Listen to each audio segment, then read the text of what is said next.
এই জন্য মহাভারতে ভগবান বেদব্যাস বলছেন যুবকদের উদ্দেশ্যে, যুবৈব ধর্মশীলস্য অনিত্যম খলু জীবিতম কৃতে ধর্মে ভবেৎ কীর্তির ইহ প্রত্যা চ বৈ সুখম। যুবক যুবতীরা শোনো, ধর্ম কখন হবে? যুবৈব ধর্মশীলস্য, বলে যুবাবস্থায় যৌবন অবস্থায় ধর্ম করো। কেন? অনিত্যম খলু জীবিতম, তুমি জানো না তোমার আয়ু কোন দিন নিভে যাবে, তুমি বলতে পারবে না তোমার প্রদীপ জীবনের কখন মুঝে যাবে। এই জন্য যুবৈব ধর্মশীলস্য, যুবাবস্থা থেকে ধর্ম করো।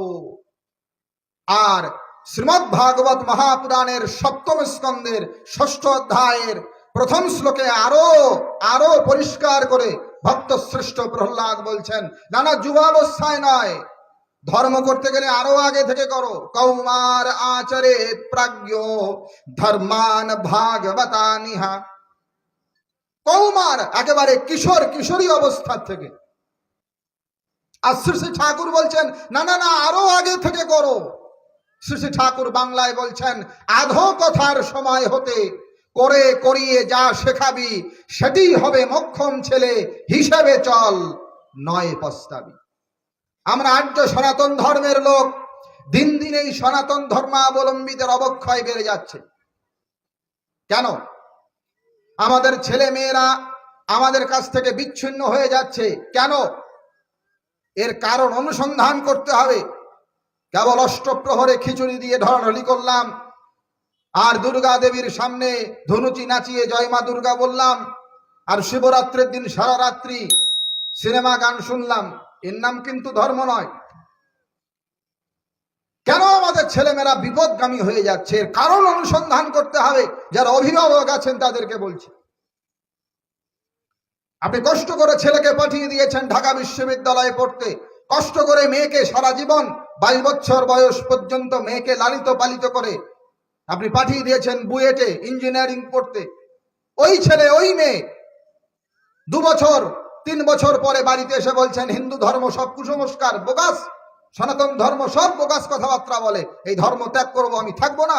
হঠাৎ একদিন দেখলেন আপনার কাছে কাগজ চলে এসেছে, উকিল নোটিশ, নোটারি পাবলিকেশনের কাগজ, আপনার মেয়ের নাম সুন্দর করে লিখা, পূর্ণিমা রানী সরকার, নিতা নারী মণ্ডল, আমি অমুকের প্রতি আকৃষ্ট হই, আমি ছোটবেলার থেকেই অমুকের প্রতি আকৃষ্ট হইতাম, এরপরে আমি ধীরে ধীরে অমুককে বুঝিলাম, এখন আমার বয়স হইয়াছে, আমি কোনো প্রকার চাপের বশবর্তী না হইয়া অমুক ধর্ম ত্যাগ করিয়া অমুককে গ্রহণ করিলাম। শেষ আপনার 22 বছর। সাবধান হয়ে যাবেন। এই জন্য ছেলে মেয়েদেরকে শিক্ষা দিতে হবে।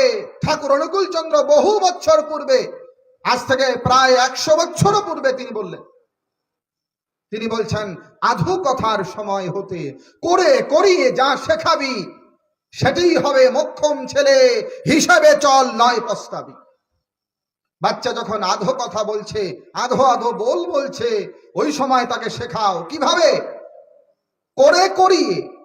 কেবল বললে হবে না, যাও ঠাকুর ঘরে যাও, যাও গীতা পড়ো, এটা বললে হবে না।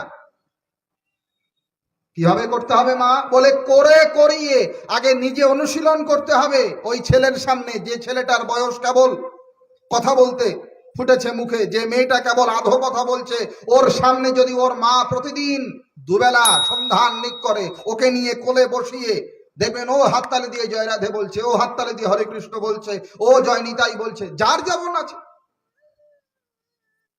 বিপদগামী হবে না সে, কারণ ভিত্তি তার মজবুত হয়ে গিয়েছে। কাদা মাটি যখন একদম কাঁচা কোমল থাকে, ওখানে যে ছাপ দিয়ে দেবেন, ওটা যখন পুরোট হয়ে যায় তখন সেই ছাপ আর ওঠে না।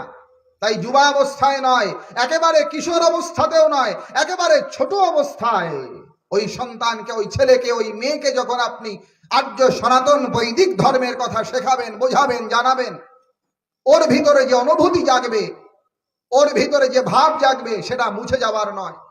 এই জন্য ধর্ম শিক্ষা দিতে হবে। এই সনাতন ধর্ম ভগবৎ কর্তৃক প্রণীত। মনে রাখবেন, আমরা বৈদিক সনাতন ধর্মাবলম্বী। আমাদের ধর্মের নাম সনাতন ধর্ম।